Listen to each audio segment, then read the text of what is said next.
Bonjour, cette semaine dans Cap Amérique, le testament politique de Barack Obama. Dernier discours sur l'état de l'Union en forme de plaidoyer pro-domo. L'Amérique va bien, contrairement à ce qu'en disent ses détracteurs. Aucune raison d'avoir peur. Il faut réformer pour aller de l'avant, veut croire le président pour sa dernière année de mandat. À suivre aussi la chute du baron de la drogue, Joaquín Guzmán, repris après 6 mois de cavale au Mexique. Et au passage, une entrevue très controversée avec l'acteur américain Sean Penn, rencontre qui aurait mis la police sur la trace du fugitif. Et puis aucune trêve politique en vue au Venezuela. Partisans et adversaires du pouvoir chaviste rejouent la dernière élection, cette fois au Parlement, où malgré la victoire de l'opposition, le gouvernement entend bien museler toute forme de contestation. Un message pour la postérité. C'était mardi à Washington, dans l'enceinte du Congrès. Barack Obama a donc prononcé son discours annuel sur l'état de l'Union, le dernier de sa présidence. Sur un ton résolument optimiste, là où les républicains en campagne jouent les Cassandres, l'hôte de la Maison-Blanche leur rappelle son bilan. Un chômage divisé par 2, des constructeurs automobiles remis en selle dans une Amérique autosuffisante en pétrole.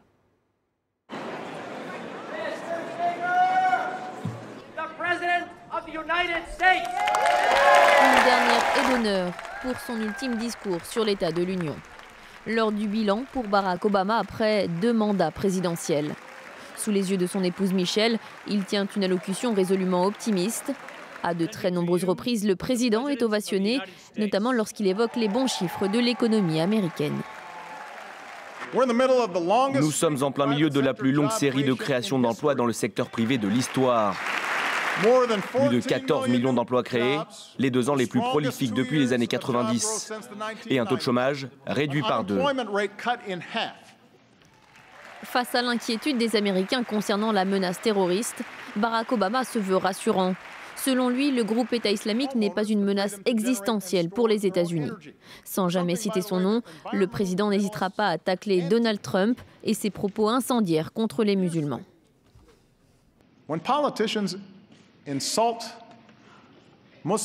Quand les hommes politiques insultent les musulmans, qu'ils soient de l'étranger ou nos chers citoyens, cela ne nous met pas plus en sécurité.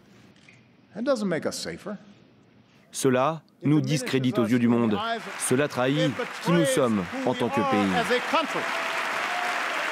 Sur le plan international, Barack Obama se félicite de la normalisation des relations diplomatiques avec Cuba et réaffirme sa volonté de fermer Guantanamo. La manière de gouverner dépend de la valeur de nos exemples. C'est pour ça que je vais continuer à travailler à la fermeture de la prison de Guantanamo. C'est cher, ce n'est pas nécessaire et cela sert uniquement de brochure de recrutement pour nos ennemis. 1 an avant son départ de la Maison-Blanche, Barack Obama l'a clairement fait comprendre à ses adversaires républicains.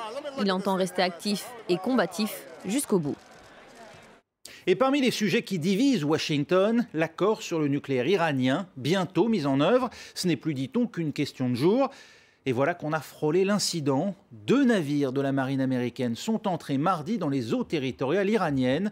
Immédiatement arraisonnés, leurs 10 marins retenus pour interrogatoire.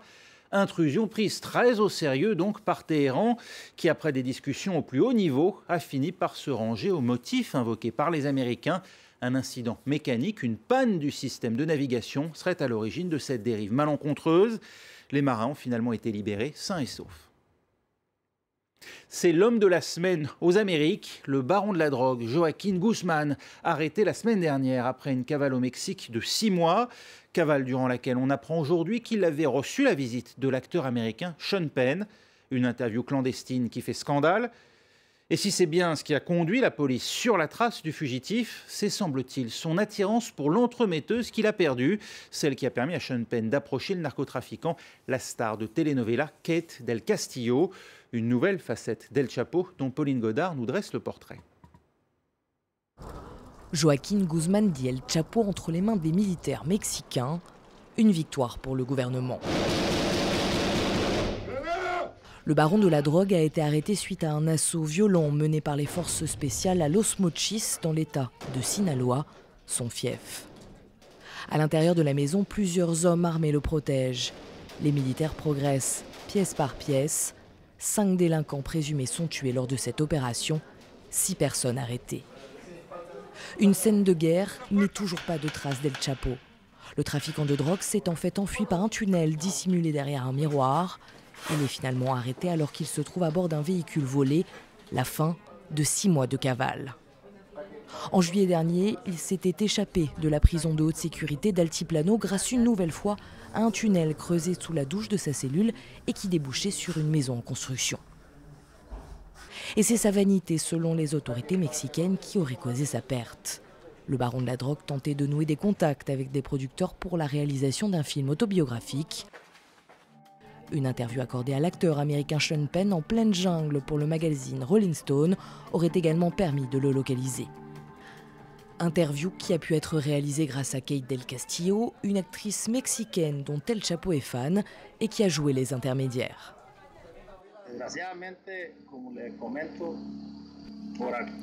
Malheureusement, là où j'ai grandi, il n'y avait aucun autre moyen de survivre et il n'y en a toujours pas.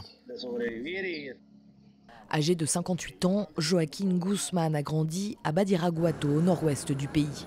Il vient d'une famille pauvre et comprend vite que la drogue lui permettra de devenir riche. Dans son village natal, filmé ici en 2013, il est même considéré par certains comme un bienfaiteur. Sa mère a d'ailleurs offert un terrain qui a permis de construire une école. La mère du Chapo, conjointement à son association, a fait don de ce terrain. Et moi, en tant que mère, je la remercie vivement d'avoir montré son grand cœur. Et son fils est aussi considéré comme quelqu'un de bien? Ici, personne n'a eu à se plaindre de lui. Moi, je ne le connais pas personnellement, mais c'est ce qui se dit de lui. Joaquín Guzmán a été de nouveau incarcéré à la prison d'Altiplano, d'où il s'était évadé en juillet dernier. Peu rassurant, explique cet expert. Le système carcéral mexicain, et particulièrement celui d'Altiplano, n'a été ni réformé, ni restructuré, ni renforcé. Le système est toujours défaillant et un criminel de la stature d'El Chapo peut s'échapper. Il l'a déjà fait 2 fois, il peut le refaire. D'autant que se pose désormais la question de son extradition vers les États-Unis. El Chapo y est inculpé dans plusieurs villes, dont New York et Chicago. Des chefs d'accusation lourds pour trafic de drogue, meurtre, enlèvement et blanchiment des revenus liés à la drogue qui pourraient bien lui valoir la prison à perpétuité. Les autorités mexicaines ont enclenché la procédure, mais elle devrait prendre minimum 1 an. On savait que ce serait sportif. La cohabitation au Venezuela s'avère tout bonnement impossible entre le gouvernement chaviste du président Maduro et le Parlement, désormais dominé par l'opposition. Incident de séance, question de procédure, invalidation même des décisions des députés. Tout est fait pour compliquer le travail législatif, comme nous le montre Marie Schuster. La politique de la chaise vide au Parlement de Caracas. Les députés protestent contre la décision prise la veille par la Cour suprême d'invalider systématiquement toute délibération au sein du Parlement. Ce mardi, le président de l'Assemblée nationale a donc dû suspendre les travaux. Je peux vous affirmer que nous n'avions pas le quorum et que ni l'opposition ni le gouvernement n'étaient présents. Nous avons suivi les règles pour suspendre la session en raison d'un nombre insuffisant de représentants dans l'Assemblée. Mais pour le gouvernement, les députés de l'opposition sont les seuls responsables de la crise politique qui paralyse le pays. L'opposition n'est pas venue parce que ces députés sont paresseux de nature. Ce sont des fainéants. Ils n'ont aucune considération pour l'Assemblée nationale, tout au contraire. Au cœur du bras de fer entre les organes représentatifs du pouvoir, une assemblée qui compte une majorité de députés anti-chavistes et qui revendique les 2/3 de l'hémicycle. Une majorité des 2/3 qui lui permettrait de revenir sur la Constitution et d'écourter le mandat présidentiel de Nicolás Maduro. Mais une majorité que lui refuse la Cour suprême. En décembre, elle invalidait l'élection de 3 députés de l'opposition. Mais lors de sa prise de fonction, la nouvelle Assemblée était passée outre la décision de la plus haute instance judiciaire du pays. Elle instituait en force les 3 députés en cause. Depuis lors, les tensions vont croissantes entre les principales instances de l'État. Une instabilité politique qui s'ajoute à une crise économique grave. L'économie du pays est exsangue et plonge encore au rythme des cours du pétrole.